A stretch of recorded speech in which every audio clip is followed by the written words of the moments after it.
Hello and welcome to Particularpixels. I'm Xiaoling, and today we'll be taking a look at the different versions of Fallout 4, their content, what we can expect in the future, and whether or not they're worth your hard-earned bottle caps. Let's take a look at what's in the box.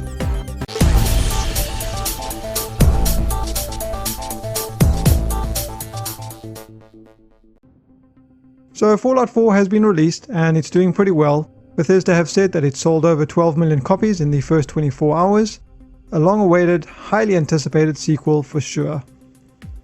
Even though many of you have already bought the game, there are probably many of you who haven't and are either still on the fence or just not sure what you'd be getting for the price you pay. Let's take a look at the versions that are available for sale. The standard edition is priced at $60 and comes with the game, obviously no extra bells and whistles. And unlike certain other games, there doesn't appear to be a version that comes bundled with the season pass. So we'll just go ahead and talk about the season pass. It's priced at $30. Bethesda claims it's worth at least $40. As is the usual trend with most of these companies, they haven't announced what the season pass will actually contain, so that's something we'll just have to wait for. The moment the information becomes available, I will put an annotation right about now to let you guys know what to expect. I do want to say, as I always do, don't pre-order season passes until you know what's going to be in them. The fact that companies expect consumers to buy packages without being made aware of that they actually contain has always seemed a little bit odd to me. Would you guys buy anything else without knowing what you're getting? Now, I'm not saying it'll be bad or not worth the asking price, but I am saying that it does no harm to wait until that information is revealed so that you can make a more informed decision. The collector's edition, or at least the Pip-Boy edition, was quite a package, but for some reason didn't include the season pass either. A little strange considering what it was, but what it did include was the following: a wearable Pip-Boy for those who couldn't be without one in the real world, a Pip-Boy pocket guide, a Vault-Tec poster, a Robco industry stand, a capsule case, and finally the game in a collectible metal case, and it was priced at $120. Now you're probably wondering why I'm referring to it in the past tense. Well, they've sold out and Bethesda have said that they cannot make any more. So for those of you who did manage to get one, congratulations. And for those of you who didn't and still want one, perhaps you may still get lucky and find one somewhere, although it's very unlikely. But the good news is that if you still want to get yourself a real life Pip-Boy, it's apparently possible to print one out using a 3D printer. There are a lot of places detailing this procedure. I've left a link to one of them below.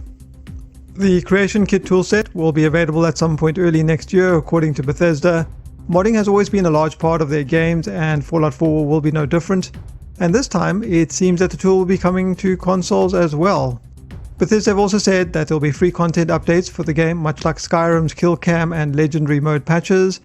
There isn't a whole lot of information about these either, but suffice to say they will most likely address concerns and requests from the community, amongst other things. So is Fallout 4 and its season pass worth your money? Well, there are four choices. Buy the game alone, buy the game along with the season pass, wait for a special, or don't buy the game at all.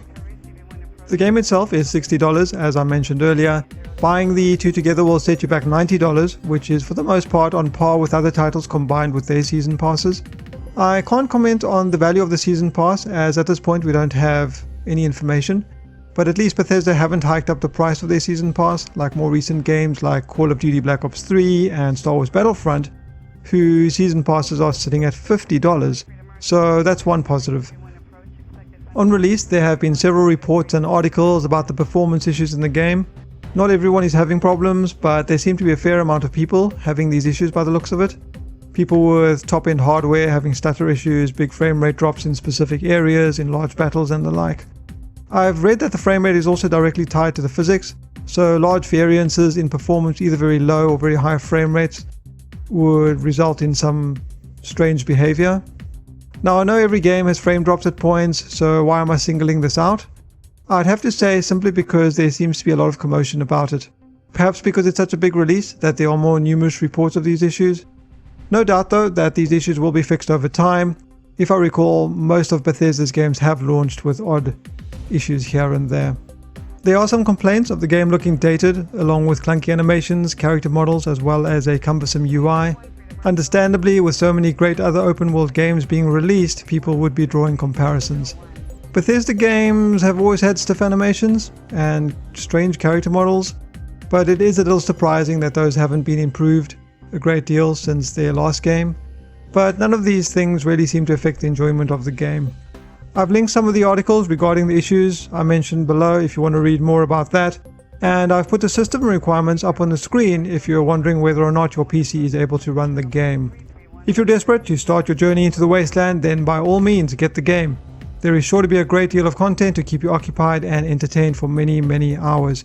It is a single player experience, so there really is no pressure to play it right now. If you're busy with other games, the Wasteland will still be there later and the price will only get lower. If you have any questions or comments, let me know in the section below. If you enjoyed the video, give a like and subscribe for future updates. Otherwise, I've been Shaoling. Until next time. War. War never changes.